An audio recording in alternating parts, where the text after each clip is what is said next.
విపరీతంగా సోషల్ మీడియాలో వస్తుంది. మనందరం కూడా చూస్తున్నాం. ఏ టీవీ పెట్టినా కూడా యుద్ధం గురించి చెప్తుంది.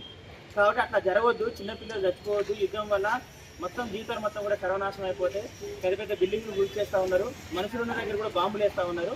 కాబట్టి ఇట్లా జరగవద్దు అని చెప్పేసి మనం ఈరోజు ప్రొటెస్ట్ చేస్తూ ఉన్నాం. ఇది మంచి ప్రొటెస్ట్. ఇది ఈ ఈ సమాజంలో అందరూ సోషల్ మీడియాలో కొట్టకపోతూ నాకేంది పక్కన ఏం జరుగుతుందో, పక్కన ఏం జరిగినా కూడా నాకేందని ఆలోచించే ఈ రోజుల్లో మనం ఎక్కడ ఉన్నటువంటి గాజా ఇరాన్ దేశం మీద దాడులు జరిగితే మనం ఇక్కడ స్పందించి దానికి వ్యతిరేకంగా అట్లా జరగవద్దని చెప్పేసి మనం కార్యక్రమం చేస్తూ ఉన్నాం. అదొక పాయింట్. అయితే ఈరోజు యుద్ధం వల్ల ఎవరికి నష్టం? అక్కడ యుద్ధం వల్ల ఇరాన్ దేశానికో గాజా దేశానికో నష్టం కాదు. యుద్ధం వల్ల మనకు కూడా చాలా నష్టాలు ఉన్నాయి. ఈరోజు ఇరాన్ మీద అమెరికా దాడి చేస్తే ఇరాన్ వాళ్ళు ఏం చెప్తూ ఉన్నారంటే, హెమ్రోజ్ అనే ఒకటి నది తీర ప్రాంతం ఉంటుంది. అక్కడి నుంచి మొత్తం జలసంధి, అక్కడి నుంచి మొత్తం కూడా నౌకలు వచ్చి అక్కడ మన డైలీ వేజెస్ కానీ, డైలీ మనం ఆడుకున్నటువంటి వస్తువులు కానీ, పెట్రోల్ డీజిల్ అంటే చమురు సంస్థలు మొత్తం కూడా అక్కడి నుంచి ఏ దేశం రావాలన్నా కూడా పెట్రోల్ డీజిల్ కావాలన్నా కూడా ఆ నుంచే వస్తుంది.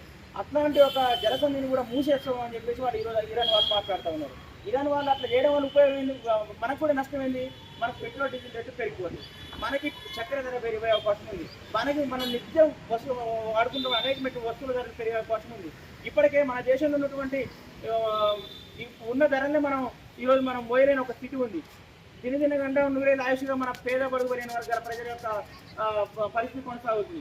ఈ యుద్ధం వల్ల ఇంకా ధరలు పెరిగిపోతే మనం ఆయనతో కూడా తిండి కూడా మనకు దూరమయ్యే ఒక ప్రమాదం ఉంది. కాబట్టి యుద్ధం అంటే రెండు దేశాల మధ్య కొట్లాట కాదు, మొత్తం ప్రపంచ వినాశానికి దారి ఇస్తుంది. కాబట్టి దానికి వ్యతిరేకంగా మనం పోరాడుతూ ఉన్నాం.